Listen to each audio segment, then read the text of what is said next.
అడ్డుకోరు. నువ్వు ముఖ్యమంత్రివి, అందుకే ఇన్ని అపచారాలు జరిగాయి. అవే పరాకాష్ఠకి వెళ్ళాయి. ముఖ్యమంత్రిగా ఉన్నప్పుడు నువ్వు చట్ట వ్యతిరేక కార్యక్రమం చేశానని చెప్పడం కూడా సిగ్గేయాలి కదా. You will be the first citizen. Oath ఏం చేశారు మీరు? చట్టాన్ని గౌరవిస్తామని ఓత్ చేసావా లేదా? రాజ్యాంగాన్ని ఉల్లంఘించమని చేసావా లేదా?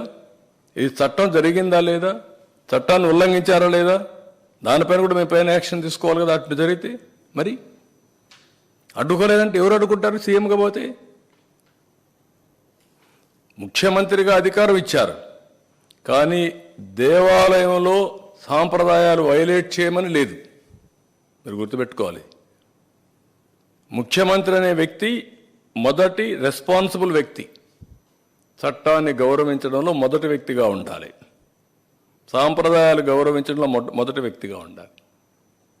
కాబట్టి ఇవన్నీ కరెక్ట్ కాదు. మైసూరుకి పంపించాల్సిన శాంపుల్ని గుజరాత్కి మొట్టమొదటిసారి ఎందుకు పంపించారు, ఏ అవసరం వచ్చింది అనేది ఇప్పుడు ఇంకో ప్రశ్న అడుగుతున్నారు. ఎప్పుడు మైసూరుకు పంపించారు? ఎప్పుడు పంపలా. మైసూరుకు పంపలా, గుజరాత్కు పంపలా. NABL టెస్టింగ్ చేయించను దాంట్లో. మనం ఎందుకు చేయలేదో మనం కోసం చేసుకోవాలి. మన దగ్గరుండే దాంట్లో మామూలు టెస్టులన్నీ ఉన్నాయి, మొత్తం అంతా ఎక్స్ప్లెయిన్ చేశారు మీకు. కానీ NABL అక్రిడేషన్ టెస్ట్ లేదు, దాంట్లో అడల్టరేషన్ టెస్ట్ లేదు. ఎప్పుడైతే డౌట్ వస్తే అడల్టరేషన్ టెస్ట్కి పంపించని కాంట్రాక్ట్లో ఉంది, అది ఈయన ఈవో ఉపయోగించాడు. మీరెందుకు చేయలేదు అంత ప్రభు? ఏదో సింపుల్గా రిజెక్ట్ చేశామంటే కొన్ని పంపించారు, కొన్ని వాడేశారు. అడల్టరేషన్ ఎప్పుడు చూడలేదు కదా. మరి అంటే దాన్ని కూడా మభ్యపెట్టి మాట్లాడడం ఏంటి? అడల్టరేషన్ టెస్ట్ టీటీడీలో ఉందా? ఆ వ్యవస్థ లేనప్పుడు వీఆర్ టాకింగ్. అన్ని టెస్టులు చేస్తున్నారు. 14 సార్లు చేశాం, 18 సార్లు చేశాం. ఏం టెస్టులు చేశారు మీరు? అక్కడ లేదా ఎక్విప్మెంట్. కానీ మొన్నటి జరిగింది ఏంటంటే, దేవుని పైన భక్తి భావంతో, భయంతో, ప్యూరిటీ ఆఫ్ గీయ కాకుండా సేవలు కూడా స్వచ్ఛందంగా చేశారు, సేవాభావంతో చేశారు. కాబట్టి ఇలాంటి బయటపడలేదు. ఇప్పుడు విచ్చలవిడితనం వచ్చింది. ఆ విచ్చలవిడితనం వచ్చి ఇలాంటి సమస్యలు వచ్చాయి. అది ఆయన చెప్పాలా. ఇప్పుడు 2 ఆస్పెక్ట్స్. ఆయన కాంట్రడిక్షన్ ఆయన చెప్పుకుంటున్నాడు. నేను అడిగే స్ట్రైట్ క్వశ్చన్. మీరు రాత్రిలో బైబిల్ చదువుకుంటానంటారు, ఓకే, తప్పులేదంట. నేను తప్పు పట్టను. That is your right. Day time చదువుకోవచ్చండి, ఇది రాత్రి చదవడం ఓకే. క్రిస్టియన్ ఒప్పుకున్నాక అక్కడ డిక్లరేషన్ ఏమంటున్నాం, ఎందుకు ఇవ్వు అని అడుగుతున్నాం. అంటే మీరు ప్రజల మనోభావాల్ని దెబ్బతీసే విధంగా ప్రవర్తించే హక్కు మీకు ఎవరు ఇచ్చారంటున్నాను నేను. అంతవరకే. సార్, టీటీడీలో వేలాది మంది భక్తులు వస్తుంటారు, అన్ని కులాల మతాల వాళ్ళు కూడా. ఇప్పుడు ఈ డిక్లరేషన్ అనేది వచ్చిన తర్వాత రేపటి నుంచి అన్య మతస్థులు ఎవరైనా టెంపుల్లోకి వస్తే వాళ్ళందరి చేత డిక్లరేషన్ చేయించాల్సిన పరిస్థితి ఉంటుంది. అది ఉంటుంది. అది ఎలా ఐడెంటిఫై చేస్తారు? నోన్ పర్సన్స్ ఎవరైనా వస్తే వాళ్ళు కంపల్సరీ చేయాలి. అన్నోన్ తెలియకుండా పోతే ఎవరేం చేయలేరు. ఐడెంటిఫై చేసే వ్యవస్థ మన దగ్గర లేదు కాబట్టి వాళ్ళు వెళ్తే అది వేరే. కానీ వెంకటేశ్వర స్వామి దగ్గరికి వచ్చిన వేరే మతస్థులు అయితే నోన్ పర్సన్స్ ఉంటే they have to sign. Nothing wrong in it.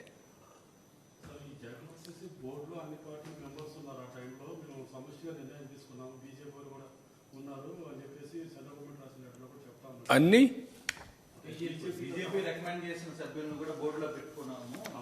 BJP ఎందుకు ఈరోజు సపోర్ట్ గా మాట్లాడుతుంది? ఎందుకు అంటే బీజేపీ చెప్పిన ఇది ఉంటే కూడా అండి, మీకు పర్మిషన్ ఇచ్చారా బీజేపీ కానీ రాజకీయ పార్టీలు కానీ రాజ్యాంగం కానీ మీరు పోవడానికి? అక్కడ సాంప్రదాయాలు గౌరవించద్దని ఎవరన్నా చెప్పారా మీకు? బ్లాక్మెయిల్ చేయడం ఏంటండి? నేను వేసింది మామూలుగా అక్కడక్కడ ఉంటే మంచి వ్యక్తులు ఉంటే అన్ని రికమెండేషన్లు డిఫరెంట్గా వస్తాయి. ప్రాసెస్ చేస్తాం. చేసినప్పుడు మంచి వ్యక్తులకు వేస్తాం. దాంట్లో ఎవరు తప్పట్టారు, ఎవరు తప్పట్లేదు. మీరు వేసింది 50 మందిని జంబో చేయడం అయి తప్పు. వెంకటేశ్వర స్వామిని రాజకీయానికి ఉపయోగించడం తప్పు. అది వ్యాపారానికి ఉపయోగించడం ఇంకా తప్పు. ఇంకో పక్క పైరువులకు ఉపయోగించడం ఇంకా తప్పు. అవన్నీ చేశారు. ఎవరండి ఆ జాయింట్ ఈవో? ఎందుకు ఈవోగా పెట్టారండి జాయింట్ ఈవో అని? ఏ సర్వీస్ అండి? One of the premier service. TTD అనేది ప్రీమియర్ సర్వీస్.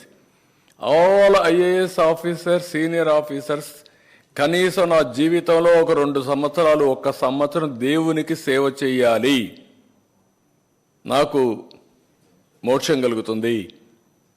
అది వాళ్ళ జీవిత ఆశయాలండి. ఎవడో తీసుకొచ్చి ఎక్కడ పెడతారండి? ఏంటి మీకు అంటే మిమ్మల్ని అడిగేవాళ్ళు లేరు కదా, మీకు అధికారం ఇచ్చారని కదా. ఇది అధికార దుర్వినియోగం అవునా కాదా? ప్రజలు డిసైడ్ చేయాలి ఇవన్నీ. ఇంత ఇష్యూ జరుగుతుంది. ఇప్పుడు పర్మిషన్స్ ఇచ్చిన వ్యక్తి, టెండర్లు నిర్వహించిన వ్యక్తి, సోకాల్డ్ వ్యక్తి. మరి ఇప్పుడు దాకా కనీసం అతను ఎక్కడున్నాడో తెలియదు, బయట దానికి సంబంధించిన ఆహారం ఏం జరుగుతుందో చెప్పట్లేదు. మరోవైపు దీనికి సంబంధించిన దీంట్లో ఇప్పుడు సిట్ ఎంక్వైరీ స్టార్ట్ అవుతుంది. సార్ ఈవో అంటే అప్పుడు ఈవో పరిస్థితి, గత పాత అధికారి పరిస్థితి ఏంటి, ఎలా చూద్దాం.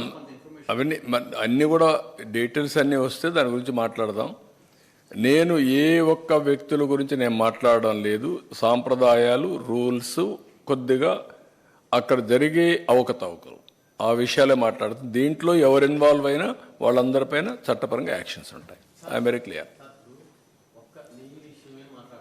నెయ్యి విషయమే కాదు, కానీ అక్కడ చాలా రకాల అక్రమాలు జరిగాయని గతంలో మీరు కూడా చెప్పాడు. గడ్డి విషయం కావచ్చు, భోజన విషయం కానీ, కానీ ఇవన్నీ చేసిన దాంట్లో చాలా మంది హస్తం ఉంది.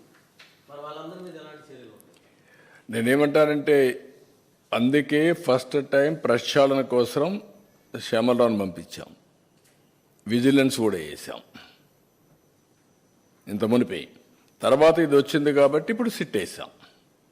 ఇవన్నీ కూడా 2 విషయాలు ఇక్కడ మనం గుర్తుపెట్టుకోవాల్సిన అవసరం ఉంది. వెంకటేశ్వర స్వామి పవిత్రతకు దెబ్బతినకుండా ఏ పని చేసినా విత్ ఇన్ దట్ పర్వ్యూ ప్రక్షాళన జరగాలి, పవిత్రతకు భంగం కలగకూడదు. ఇందాక మాట్లాడుతూ ఆయన నోటీసులు చూపించారు సార్. ఆయనకి ఇచ్చింది కాకుండా మొత్తం వాళ్ళ కార్యకర్తలకి, నాయకులకి ఇచ్చిన నోటీసులు చూపిస్తున్నారు. అదే నేను అడిగేది, ఏమిచ్చారు? యాక్ట్ ఆఫ్ 30 ఉంది, మీరు వైలేట్ చేయొద్దండి, గుమ్మికూడొద్దండి, గుంపులుగా వస్తే 2 పక్కల మనుషులు వస్తే క్లాష్ అవుతాయి, లా అండ్ ఆర్డర్ ప్రాబ్లమ్స్ అని చెప్పారు. అది వాళ్ళకి ఇచ్చిన నోటీస్. దాన్ని పట్టుకొని నాకు నోటీస్ ఇచ్చారని చెప్తే దానికంటే ఏం కావాలండి? ఈయన నోటీస్ ఇచ్చారు, అదే నేను అడిగింది. నీకు నోటీస్ ఇచ్చారా? పోవద్దన్నారా? ఎవడన్నా చెప్పారా నీకు వచ్చి నిన్ను వెంకటేశ్వర స్వామి టెంపుల్కి పోనేమని చెప్పారా? What are you talking? నేను ఎందుకు చెప్పాల్సి వచ్చింది? ఇప్పుడు ఇవన్నీ చెప్పకపోతే డిఫాల్టర్స్ అవుతాం, లేకపోతే నేను చెప్పాల్సిన పని లేదు ఇప్పుడు ఇవన్నీ. అంటే వీళ్ళు ఏ అబద్ధాలు చెప్పినా కండెమ్ చేయకపోతే అబద్ధాలే నిజమైపోతాయి. That is where I'm concern.